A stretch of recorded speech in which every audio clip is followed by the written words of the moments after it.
አሁን ሕፃን ልጅ ረበል ስለው ማን ይላል? እለ ይላል አይደል? እለ በሉ። አሁን ይሄ ልጅ እንዴት እለ ትላለህ ብዬ መተዋለሁ? ጊዜ አለው ረ የሚልበት ማለት ነው አይደል? ጊዜ አለ። ሰውን እስከሚያውቅ ድረስ ትዕግስት ሊኖረን ይገባል። እንዴት እገሌ ይህን ያደርጋል፣ እንዴት እገሊት እንዲታረጋለች ተብሎ በሰው ላይ አይፈረድም። ሰው ቀስ ብሎ ያድጋል። ጊዜ ይመክረዋል፣ እድሜም ይመክረዋል፣ መከራም ይመክረዋል፣ መምህርም ይመክረዋል፣ ንስሐ አባትም ይመክረዋል፣ ተፈጥሮም ይመክረዋል። ሰው በነፋስ ዘመን ይቸኩላል። ለምሳሌ ሰው እስከ 20 ዓመቱ ነፋስ ነው፣ የሚናገረውንም የሚውልበትን ማያውቅ። እስከ 20 ዓመቱ ልንታገሰው ይገባል። 20 ዓመት እስከ 40 ዓመት ደግሞ እሳት ነው። የዛ ጊዜ ደግሞ ጀግንነት ነው፣ አድምጡኝ ማለት ነው፣ ልናገር ማለት ነው። ያያትን ሁሉ የሚያገባት ይመስለዋል፣ ሴቲቱም እንደዚያ ይመስላታል። በቃ ዝም ብሎ ሀብቱ ሁሉ የነሱ። ወጣት ምን አለበት ማለት እሳት ነዋ። አሁን ደግሞ ትንሽ ጨመር ከ40 እስከ 60 ደግሞ ማን ነው የሚገዛ መሰላችሁ? ውሃ ነው። የዚያን ጊዜ መብሰል ይጀመራል፣ ማሰላሰል ይጀመራል። ስለዚህ እስኪበስል ሰውን መጠበቅ። 60 ዓመት እስከ 40 ዓመት የሞላው ደግሞ መሬት ነው የሚያስተዳድር። ከዚያ በኋላ ያሉ ሰዎች ምንድን ነው ሽምግልና ሲቀመጡ ደግሞ ለሚቀረው ዓለም ነገ አፈር ልንሆን አፈር እየገዛቸው አይደለም ማለት ነው። ያምርባቸዋል እነዚህ ሲናገሩ ማለት ነው። 40 ዓመት ላይ ቀዝቀዝ ሰከን ማለት ይጀመራል። ከዚያኛው ደግሞ ስንገባ ደግሞ ምን ነገ አፈር ለምንሆነው ነገር ትናንትና ገሌን ቀብረን መተን እያያችሁት ይባለት ይጀመራል ማለት ነው። ስለዚህ ሰው እድሜ ይመክረዋል። ሰውን መታገስ እንዴት መልካም መስላችሁ። መድኃኔ ዓለም ትዕግስቱን ያድለን፣ ጥበቡን ይስጠን፣ እውቀቱንም ይጨምርልን። በጥበብ የሚመሩ እረኞችን ይጨምርላቸዋል። አንድ የቤተ ክህነት እረኞች። አሁን የቤተ መንግሥትን ነግሬያቸዋለሁ። ድሃ አለመበደል፣ ፍርድ አለማጓደል እግዚአብሔር የሾማቸው ባለስልጣናት ይጠበቅባቸዋል በእውነቱ። እኛ ደግሞ የቤተ ክህነት መምህራን፣ ካህናት፣ ሊቃነ ጳጳሳት እነዚህ ሁሉ እግዚአብሔር የሚልካቸው እረኞች ናቸው። እንደ ልቤ የሆኑ ሰው እንግዲህ እንደ ልቤ የሆኑ ነው ያለ እግዚአብሔር። ሰው እንደ ስሜቱ የሚያስተዳድር አለ፣ እንደ ዘሩ የሚያስተዳድርም አለ። ለዘሩ ጠበቃ እየቆመ ማለት ነው። ለገዛ ዘሩ ጠበቃ እየቆመ የሚመራም ይኖራል። ለገንዘብ ብሎ የሚመራም ሰው ደግሞ ይኖራል። የሆኑ ሰዎች ተልኮ ሰጥተውት የሚያስተዳድር ሰውም ይኖራል። የእነዚያን ሐሳብ ብቻ እንደዚህ ሞንታርቦ ማለት ይሄ ሞንታርቦ አሁን አይጸድቅ፣ አይቀድስ፣ አያስቀድስ፣ አይቆርብ ዝም ብሎ እኔ የምለውን ማለት ነው። ተመልከቱ፣ እኔ የምለውን ማለት ስለውም ደግሞ ይሄንንም ይላል። ይገርማችኋል አይደለም? እንደዚህ ሞንታርቦ የሆነ ሰው አለ፣ ዝም ብሎ የተነገረውን ብቻ መንቶ የሚያፈስ ማለት ነው። እነዚያ የጫኑበትን ሜሞሪ የሆነ ሰው ማለት ነው።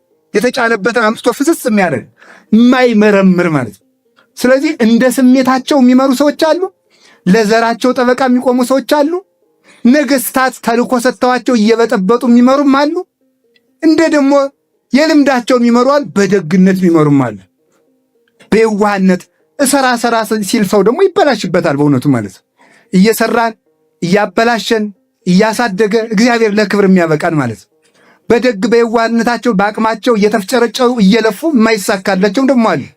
ቁም ነገሩ ግን የሚመራ ሰው የሚያስተዳድር ሰው እንደ ገዛ ሐሳቡ እንደ ዘመዶቹ እንደ ባለስልጣኖቹ እንደ የበላዮቹ ሳይሆን እግዚአብሔር ምን ይላል እያለ ነው መምራት ያለበት። ማን ይላል በለ አልኳችሁ? መንግስት ምን ይላል ወይም እገሌ ምን ይላል ወይም ምን ይላል ሳይሆን መጀመሪያ እግዚአብሔር ምን ይላል። እግዚአብሔርን የፈራ ሰው የሚያስፈራው ነገር የለም። እግዚአብሔርን ለሚፈራ ሰው ዳኛም አለቃም ወታደርም ሽፍታም የለበትም። ጠማሞች እንኳን ቢሾሙ የሚያስደነግጡት ለጠማማ ነው ብሏል ቅዱስ ጳውሎስ። ጠማሞች እንኳን ቢሾሙ የሚያስደነግጡት ለጠማማ ሰው ነው። ደግ ሰው በጠማማ ዘመንም በቅንነት ይሄዳል ብሎ ይነገራል። ስለዚህ ክፉ ዘመን እንኳን ቢመጣ ቅንነት ያለው ሰው እግዚአብሔር በእሳትና በአውሎ መካከል መሻገሪያ ስላለው ያሻግረዋል በእውነቱ ማለት ነው። ስለዚህ እግዚአብሔር እንደ ልቤ የሆኑ እረኞችን እልክላችኋለሁ ሲል ከገዛ ሐሳባቸው ወጥተው እንደ እግዚአብሔር ሐሳብ የሚመሩ እግዚአብሔርን ከፋው አልከፋው ብለው የሚመሩ የቤተ ክህነት እረኞችን፣ ካህናትን፣ አባቶችን፣ መነኮሳትን፣ ጳጳሳትን፣ ዲያቆናትን እሰጣችኋለሁ ማለቱ ነው። እግዚአብሔር ይስጠን። እነዚህን እሰጣለሁ አለ። የቤተ ክህነት እረኝነት ምንድን ነው ካላችሁ አንድ ነገር እናገርና ታሪኳን ተርኬ ልጨርሰው። በግ ሲጠበቅ መጀመሪያ በጉን ከጫካ ማውጣት ይገባል። ከምን ማውጣት በሉ እንጂ ከጫካ ቀጥሎ በመንገድ መምራት ይገባል። በምን ይሄ የተነገረው በእስራኤል በጎች ባህል ነው። የእኛ ሀገር ባህልና በግና የእስራኤል በግ ይለያያል። ይገርማችኋል። የእኛ ሀገር በግ በኋላ ሆኖ ምን ማለት ነው? መንዳት ነው። እንደው አይድረስ ነው ማለት አይድረስ ነው። በእውነቱ ከሚነዱን ይሰውረን እግዚአብሔር። የእስራኤል በጎች ደግሞ እረኛው ፊት ይሄዳል፣ በጎቹ መከተል ነው። በጣም ነው የሚደንቁት ማለት ነው። በጎቹ እረኛው ሲሄድ አብረው ይሄዳሉ፣ እረኛው ከቆመ በጎቹም ይቆማሉ። እንደዚያ ናቸው። አሁን ስለዚህ በቀና ጎዳና መምራት የእረኛ ድርሻ። ሶስተኛ ከለመለመ ሳር ከጠራ ውሃ ማድረስ። ከለመለመ ሳር ከጠራ ውሃ ማድረስ፣ የለመለመ ሳር ማብላት፣ ውሃ መጠጣት። በትሩን ይዝና እረኛው በእስራኤላውያን ባህል ከለመለመ ሳር ሲደርስ በትሩን ይተክለዋል። ሲተክለው ብሉ ማለቱ ነው ብለው በጎች ይበላሉ። ከዛ ሲነቅለው ሲሄድ ይሄዳሉ። ከውሃው ሲደርስ ይተክላል። ጠጡ ሲለን ነው ብለው ይጠጣሉ። ከዛ በተራራ ያሰማራቸዋል። አሰማርቶ እንደዚህ ሲለቅሙ ይቆዩና እንደገና ደግሞ አምጥቶ በአማጋ ያስመሻቸዋል። አስመሽቶ ደግሞ እየቆጠረ በየስማቸው እየጠራ ምን ያደርጋቸዋል? ወደ ቤት አስገብቶ ያሳድራቸዋል። ደግሞ ያሰማራቸዋል። ፊት ይሄድላቸዋል። ሌላስ ተኩላ ቢመጣ አንበሳ ቢመጣ ተመልከቱ፣ ራሱን ስለ በጎቹ አሳልፎ ይሰጣል። እሱ ሳይሞት በጎቹ አይበሉም። ቢታመሙ ያክማቸዋል። የጎረበውን ይልጥላቸዋል፣ ያበጠውን ያፈርጥላቸዋል። ጉንፋን የያዘውን በግ ደግሞ በሌላ ጋጥ ደግሞ ይዘጋዋል። ትርጉም አለው እንዳትረሱት። እንደዚህ አድርጎ በጎችን ይጠብቃል ማለት ነው። ይሄ በግ ጠባቂ ይባላል። አሁን ይሄ በግ ጠባቂ ማለት ማን ነው? ካህን ነው፣ ንስሐ አባት ነው፣ የቤተ ክርስቲያን አስተዳዳሪ ነው፣ ሊቀ ጳጳስ ነው፣ መምህር ነው፣ መነኩሴ፣ ዲያቆን፣ ይህ ሁሉ እረኛ ነው፣ ፓትርያርክ ነው። እነዚህ ሁሉ እረኞች ናቸው። የክርስቶስን ልብ እያሰቡ ህዝቡን የሚያገለግሉ ማለት ናቸው። ከምን ማውጣት አለባቸው? ከጫካ ማለት ህዝቡን ከድንቁርና ማውጣት። ከማን ማውጣት በሉ እንጂ ምን አላችሁኝ? ይሄ ውርደት አይደለም እንዴ? ከድንቁርና አለ።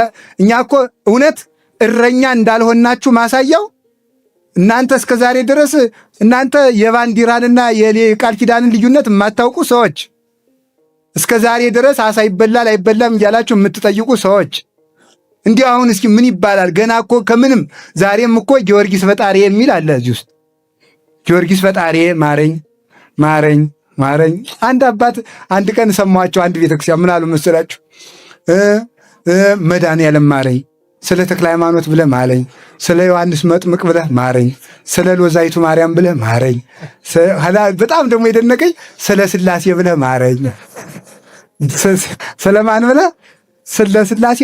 አሁን እግዚአብሔር ችግር የለበትም ማለት ስለሚያውቅ ምን ማለታቸው እንደሆነ ስለሚያውቅ ሞልቶ ይቀበለዋል። አንዳንድ ጊዜ እግዚአብሔር ጸሎታችን ሁሉ እያስተካከላል የሚሰማ አይደለም ነው። እግዚአብሔር አሁን የሁላችንም ጸሎት አንድ ቀን ቢሰማን አንድ ቀን ሙታን አናድርም? እናድራለን አናድርም? እኔ ለምሳሌ ጌታዬ ገብረ ኢየሱስ ወይም ገብረ ስላሴ የሚባሉት ሁለት ሰዎች ስፍራ ሰጥተህልኝ እደር። ገብረ ኢየሱስና ገብረ ስላሴ ደግሞ ጌታዬ አባ ገብረ ኪዳንን ስፍራ ሰጥተህ እደር። አጥፍቶ ጠፊ ማለት ይሄ አይደለም? ተላለቅነ ማለት ነው። ተመልከቱ። እግዚአብሔር ቸርነቱ ጸሎታችን አለመስማቱ። እውነቴን እኮ ነው የምራግዙን። ጸሎታችን ብንሰማማ እኮ ተላልቀን ነበረ። ካህኑም ከካህን ጋር ተላልቋል፣ ዲያቆኑም ከዲያቆን ጋር አለቀ ነበር። አዲያ ግን እግዚአብሔር ቸር እየመረጠ ሕፃን የጠየቀው ሁሉ አይሰጥ አይደል እንዴ? ሕፃን ምን ይላል? እናቱ ስታቦቃ ቂጣ ጋግረሽ ስጪ ማለት ሲገባው እሳት አምጪ ይላል አይደለም? ይሄ አይሰጥም፣ እሳት ነው። እኛም በእግዚአብሔር ዘንድ ሕፃን ስለሆን እሳት እንለምናለን። እግዚአብሔር ግን ያንን አይሰጥም። የሚረባንን ይሰማል፣ የማይረባንን ደግሞ አይሰማም ማለት ነው። ስለዚህ ገና ፈጣሪ እንላለን።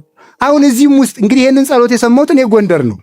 እዚህ ነው የሰማሁት፣ በአንድ ቤተክርስቲያን የሰማሁት። አንድ ሽማግሌ ናቸው እንዳልኳችሁ። እግዚአብሔር እኔ እንዲያውም አይባልም እንዲያው መመጻደቅ እንዳይመስል እንጂ እንዲያው ትልቅ ሰው ቢሆን ያለቅስ ነበር፣ እንባዬን ሁሉ ሊያስመጡት ነበር ማለት አሳዝነው እንዲያ እያሉ ሲጸልዩ ማለት ነው። እግዚአብሔር ይሰማል። ግን መልሶ የተሰማኝ ምንድነው? ለካ የሰው ገና አልተማረም፣ በስም የከበረ ነው ማለት ነው። በስም የከበረ አንዲት በግ ነበረች አሉ። ጆሮዋ ሰብቶ እንደው እንጂ እንደ ሁልጊዜ እየጠራዋት አላሉ ሰውየው ነው የተባለ። አሁን እናንተ በስም ሰብታችኋል። እመቤቴን ከልቤ ነው ወላዲተ አምላክ ጎንደር የሊቃውንት ሀገር የከዋክብቱ ሀገር እየተባላችሁ ይህን ስም ጠገባችሁ አትማሩ፣ አትመጡ፣ መጽሐፍ አታነቡ፣ ስማችሁን ተሸክማችሁ መኖር ነውር አይደለም? ነውር ነው። መልሱ እስኪ በሉ ተናገሩ። ነውር ነው አይደለም? ስለዚህ እኛም እንዳይፈረድብን እናንተን ከጫካ ማውጣት አለብን። እናንተስ ከጫካ ማውጣት የለባችሁም? አለባችሁ? አለብን። ከጫካ እንድንወጣ አምላከ ቅዱሳን ይርዳል። ከድንቁርና ፈጽመን መውጣት አለብን። የሀገራችሁን ታሪክ እወቁ፣ ስሙ። መጽሐፍ ቅዱሳዊ ዕውቀት ይኖራችሁ፣ ሃይማኖታዊ ዕውቀት ይኖራችሁ፣ ታሪካዊ ዕውቀት ይኖራችሁ። ታሪክ እኮ እየተሰረቀ ነው። አታውቁም እንዴ?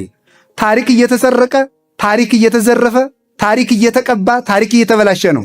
ታሪክም እወቁ፣ ኢትዮጵያንም እወቋት፣ ሀገራችሁንም እወቁ፣ ቤተ ክርስቲያናችሁን እወቁ፣ በሰማይ ያላችሁን ጸጋም እወቁ፣ ሃይማኖታችሁን ለይታችሁ አበጥራችሁ እወቁ። እመቤታችንን እንደማናመልክ እግዚአብሔርን እንደምናመልክ የቅዱሳንን የእመቤታችን ድርሻ የታቦትን ድርሻ ለይታችሁ ማወቅ አለባችሁ። አሁን እናንተ የማታውቁ ከሆነ የእናንተ ልጆች ምን ሊሆኑ እንደሚችሉ ማሰብ አለባችሁ። እረኛ ማለት ከምንድን ነው? ከጫካ የሚያወጣ ነው። ስለዚህ ከጫካ እንዲያወጡን አባቶቻችን የእግዚአብሔር ፈቃዱ ይርዳን።